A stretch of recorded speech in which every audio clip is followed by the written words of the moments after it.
सर्वेभ्यो नमो नमः।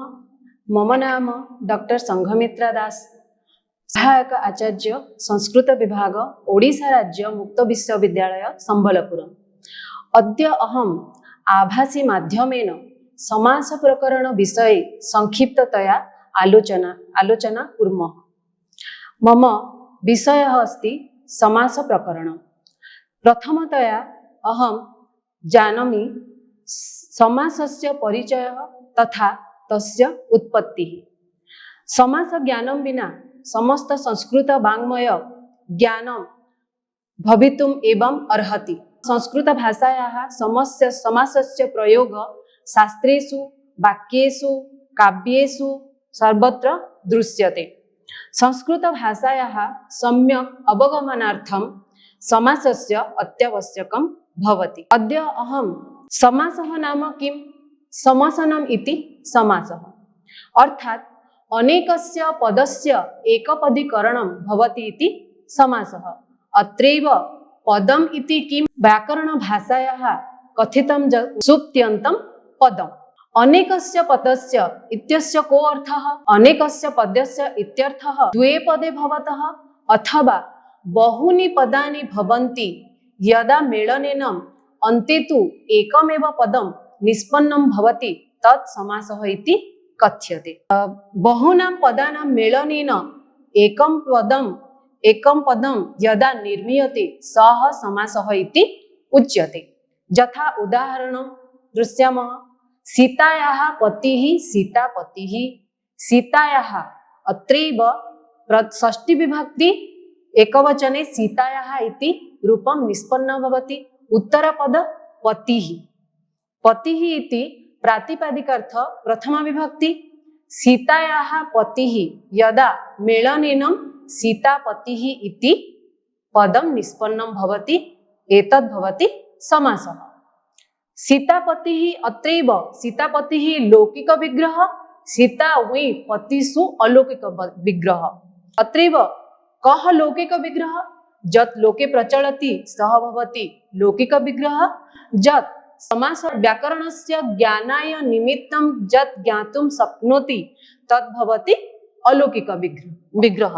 समास शब्दस्य उत्पत्तिः। सम उपसर्ग पूर्वक अस् धातुतः संक्षेपेण इति अर्थात् घञ् प्रत्ययेन समास शब्दः निष्पन्नं भवति। समास शब्दस्य उत्पत्ति। सम उपसर्ग पूर्वक अस् धातुतः संक्षेप इति अर्थस्य संक्षेप इत्यर्थः घञ् प्रत्ययेन समास शब्दः निष्पन्नं भवति। समासः कतिधा? वरदराज विरचित लघु सिद्धान्त कौमुद्याः मतानुसारेण समासः पञ्चधा। केवल समासः, अव्ययीभाव समासः, तत्पुरुष समासः, बहुव्रीहि समासः, द्वन्द्व समासः। प्रथमतया केवलः समासः। स च विशेष संज्ञा विनिर्मुक्तः स केवल समासः भवति। यस्य समासस्य कश्चित् विशिष्ट विशेष संज्ञा वा विशेष्य नाम न भवति सः केवल समास इति उच्यते। यत् समासस्तु भवति किन्तु शास्त्रे तस्य कापि संज्ञा न भवति वा न निर्दिश्यति सः भवति केवल समासः। यस्य प्राचीन नाम भवति सुप्सुपा समासः। यथा उदाहरण पश्यामः। भूतपूर्वः। यथा भूतं पूर्वः इति भूतपूर्वः। पूर्वम् उक्तः इति पूर्वोक्त। अत्रैव किञ्चित् प्रकार अत्रैव कश्चित् संख्या विशेष तथा यथा भूतपूर्वः यथा पूर्वभूतः इति भूतपूर्वः। अत्रैव कश्चित् विशिष्ट विशेष संज्ञा तथा नाम अत्र न भवति, अतः एतद् भवति केवल समासः। द्वितीयतः भवति अव्ययीभाव समासः। प्रायेण पूर्वपदार्थ प्राधान्य भवति अव्ययीभाव समासः द्वितीयः। अर्थात् यस्य समासस्य प्रायेण पूर्वपदस्य प्राधान्यम् अस्ति सः भवति अव्ययीभाव समासः। समासेऽस्मिन् पूर्वपदं प्रायः अव्ययं भवति, परपदम् अनव्ययं भवति, किन्तु समासे कृते समस्त पदम अव्ययम भवति, अनव्ययम अव्ययम भवति इति अव्ययी भावः। उदाहरणमत्रैव पश्यामः। यथा गंगायाः समीपम् उपगंगम वसति, सः उपगंगम वसति। अत्रैव इति उक्ते गंगायाः समीपे एव वासस्य अन्वयः न तु गंगायाः। स साक्षात् गंगायाः न वसति, गंगायाः समीपे वसति।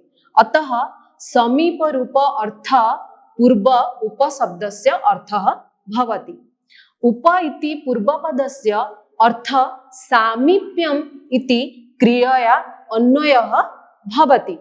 अतः पूर्व पदार्थ प्राधान अव्ययी भावः। तथैव एवं प्रकारेण अन्यत् किञ्चित् उदाहरणम् अत्रैव पश्यामः। यथा कृष्णस्य समीपम् उपकृष्णं हरौ इति अधिहरि। तृतीयतः तत्पुरुष समासः। प्रायेण उत्तर पदार्थ प्राधानः तत्पुरुषः तृतीयः। यत् समासे उत्तर पदस्य प्राधान्यं भवति तद्भवति तत्पुरुष समासः। यथा राज्ञः पुत्रः राजपुत्रः गच्छति। अत्रैव राजपुत्रः गच्छति इति उक्ते पुत्रः गच्छति न तु राज्ञः। अर्थात् अत्रैव पुत्रः इति पदस्य प्राधान्यं वर्तते इति, अतः अत्रैव तत्पुरुषः समासः इति कथ्यते। तत्पुरुषः समासस्य भेदः भवति कर्मधाराय। किं कर्मधाराय समास न तत्पुरुष समानाधिकरणः कर्मधारायः। यत् तत्पुरुष समासे समस्यमानेषु पदेषु समान विभक्ति स्यात् तर्हि तस्य नाम कर्मधाराय भवति। यथा कृष्णः सर्पः अपसरति। अत्रैव कृष्णः इति विशेषणं, सर्पः इति विशेष्य। कः अपसरति? सर्पः अपसरति। कीदृशः सः? कृष्णः। वस्तुतः अत्र कृष्ण शब्दतः सर्प शब्दतः समानः, तथापि विशेष्यम् अपरपदं भवति अयम् इति कर्मधारय तत्पुरुषः प्रभेदः। कर्मधाराय भेद द्विगुः। कर्मधाराय समासे यदा पूर्वपदं संख्यावाचकं तथा परपदं संज्ञावाचकं भवति तद्भवति द्विगु समास। यथा उदाहरण पश्यामः। त्रिफला, त्रिलोकी, सप्तर्षयः, पंचगंगम। यथा सप्तर्षयः वदन्ति। द्विगु समासस्य वस्तुतः अत्र के पश्यन्ति इति ऋषयः पश्यन्ति जानीमः। अतः एतादृशे समासेषु तत्पुरुष समासे सामान्यतः उत्तरपदस्य प्रधानता अत्रैव विद्यते। अतः अत्रैव द्विगु समासः भवति। बहुव्रीहि समासः। प्रायेण अन्य पदार्थ प्राधानः बहुव्रीहि चतुर्थः। बहुव्रीहि संज्ञा शेषे बहुव्रीहि इति सूत्रेण विधीयते। यत्र समस्यमानेभ्यः पदेभ्यः भिन्नमेव पदार्थस्य प्राधान्यं वर्तते तद्भवति बहुव्रीहि समासः।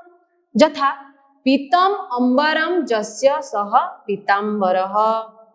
पीताम्बरः विष्णुः रक्ष्यति। अत्रैव पीतवर्णः अस्मात् न रक्ष्यति, वस्त्रमपि अस्मात् न रक्ष्यति।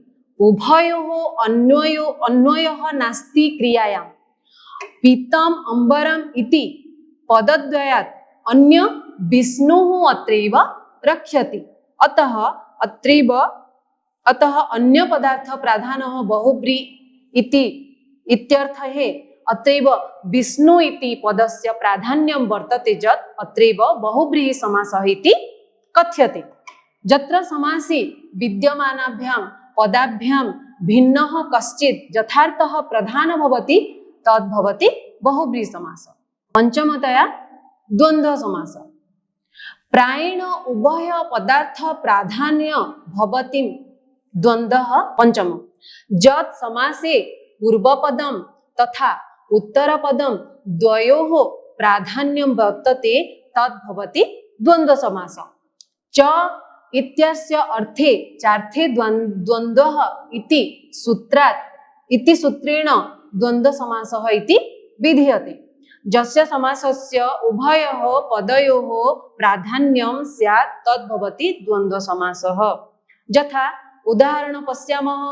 रामश्च लक्ष्मणश्च राम लक्ष्मणौ गच्छतः। अत्रैव रामः अपि गच्छति लक्ष्मणः अपि गच्छति उभौ अपि गच्छतः। उभयो पदार्थयोः क्रियायाम् अन्वयं भवति अतः उभय पदार्थ प्रधान द्वंद्व भवति द्वंद्व समासः इति कथ्यते। अत्रैव द्वयोः पदयोः प्राधान्यं वर्तते यत् अत्रैव द्वंद्व समासः इति कथ्यते। किंचित् अन्यापि उदाहरणमपि दृश्यते यत् पाणि च पाद च पाणिपादौ शिव च केशव च शिव केशवौ। अद्य अहं समास प्रकरण विषये संक्षिप्ततया आलोचना कुर्मः। आगामी समये विभिन्नानां विषयाणाम् उपरि सम्यक्तया आलोचनाः कुर्मः। नमो नमः।